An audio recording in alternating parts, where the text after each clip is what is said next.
আপুনি যদি গুৱাহাটীৰ পৰা লখিমপুৰলৈ আহি আছে আৰু বাটত যদি আপুনি চলাই অহা ইভি গাড়ীখনৰ চাৰ্জৰ প্ৰয়োজন হৈছে তেনেহ'লে বিশ্বনাথ চাৰিআলিৰ একমাত্ৰ ইভি চাৰ্জিং ষ্টেচনটোৱে হৈছে এইটো আৰু অতি দুখৰ বিষয় যে ইভি চাৰ্জিং ষ্টেচনটো এতিয়ালৈকে কিন্তু কাৰ্যক্ষম হৈ উঠা নাই। মই দৃশ্য এয়া দেখুৱাইছোঁ যে যিটো EV charging station Biswanath Chariali বাঘমাৰীত আছে আৰু এইটোৱে হৈছে বিশ্বনাথ চাৰিআলিৰ একমাত্ৰ ইভি চাৰ্জিং ষ্টেচন, কিন্তু এতিয়ালৈকে এইটো কাৰ্যক্ষম হৈ উঠা নাই।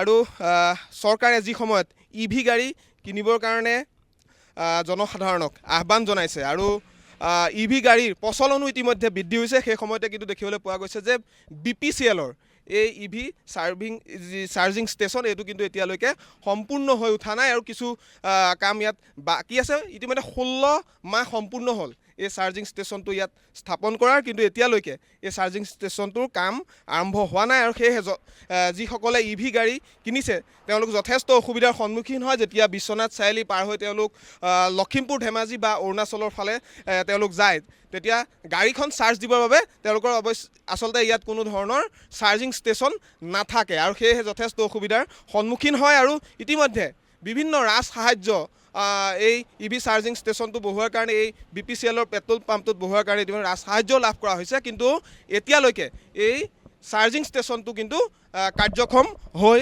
উঠা নাই। ইয়াত মেনেজাৰ আছে, এই চাৰ্জিং ষ্টেচনৰ মেনেজাৰগৰাকী আছে, মই আপোনাৰ কাষলৈ আহিছোঁ। এইটো কিন্তু সম্পূৰ্ণ হৈ উঠা নাই। ইতিমধ্যে চৰকাৰে ইভি গাড়ী কিনিবৰ কাৰণে জনসাধাৰণক আহ্বান জনাইছে, ইভি গাড়ীৰ ইয়াত প্ৰচলনো বৃদ্ধি হৈছে, মানুহে কিনিছে কিন্তু চাৰ্জিং ষ্টেচন নাই। বিশ্বনাথ চাৰিআলিৰ একমাত্ৰ চাৰ্জিং ষ্টেচন এইটো। नमस्कार, मेरा नाम विपुल कुमार, भारत पेट्रोलियम बागमारी सर्विस स्टेशन। 1.5 साल मशीन लगा हुआ हो गया है, बाकी अब कोई टेक्निकल प्रॉब्लम के कारण ये अभी तक चालू नहीं हुआ है। 2-3 दिन पहले इंजीनियर आया था, देख के गया है, बोला है कि जल्द से जल्द चालू कर देंगे। किमान गाड़ी यात चार्ज কৰিব পাৰিব এবাৰতে? एक बार में 2 गाड़ी चार्ज हो सकता है।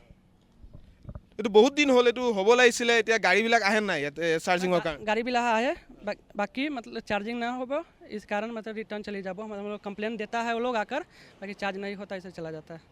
ये तो बनाने के लिए गवर्नमेंट से तो सब्सिडी मिल रहा है? सब कुछ बन चुका है, मतलब कोई टेक्निकल प्रॉब्लम है मशीन में वो ठीक हो जाएगा तो चालू हो जाएगा बहुत जल्द से जल्द। APDCL और BPCL के मिलकर हम लोग बात करें। क्या टेक्निकल प्रॉब्लम है, कुछ मालूम है क्या? वो कुछ मशीन में प्रॉब्लम है जो ऑन नहीं हो रहा है, लाइन देने से करंट ऑन नहीं हो रहा है, वो कोई मशीन में प्रॉब्लम तुरंत चालू हो जाएगा। ये तो कितना दिन हो गया? तो 1.5 साल से ज़्यादा? 1.5 साल से ज़्यादा हो गया, मतलब हो जाएगा बहुत जल्द से जल्द चालू हो जाएगा। मतलब हम लोग कोशिश में है कि एक दो मंथ में चालू हो जाए। अगर गुवाहाटी से कोई लोग आते हैं, वो धेमाजी लखीमपुर जाते हैं, अरुणाचल जाते हैं, तो उन लोगों को तो दिक्कत होगा जो इवी गाड़ी लेके आता है। हाँ, वो तो प्रॉब्लम होगा ही, वो तो प्रॉब्लम होगा। कितना देर लगता है ये गाड़ी चार्ज होने के लिए?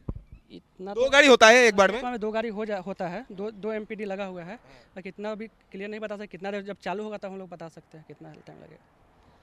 আসলে এগৰাকী হৈছে এই যি BPCLৰ যি ভাৰত পেট্ৰলিয়ামৰ এই পেট্ৰল পাম্পৰ মেনেজাৰ, আৰু আমি দেখুৱাইছোঁ এইটো এটা হৈছে ইভি চাৰ্জিং ষ্টেচন আৰু ইয়াতে যিসমূহ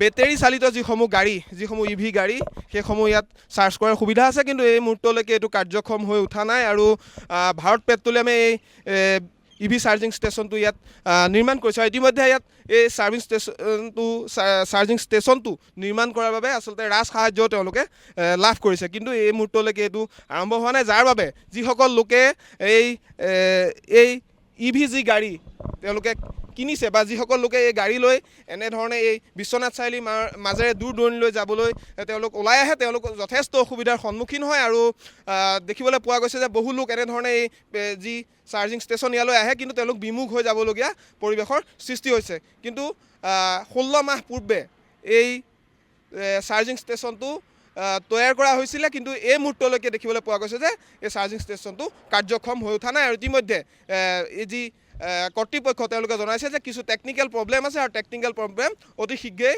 আচলতে সমাধান কৰা হ'ব, তাৰপিছতে এই ইভি চাৰ্জিং ষ্টেচনটো ইয়াত কাৰ্যক্ষম হৈ উঠিব। আপুনি বিচৰা বাতৰি পাব কেৱল নিউজ 18 এপত। নিউজ 18 এপ ডাউনলোড কৰিবলৈ স্কেন কৰক এই QR কোড।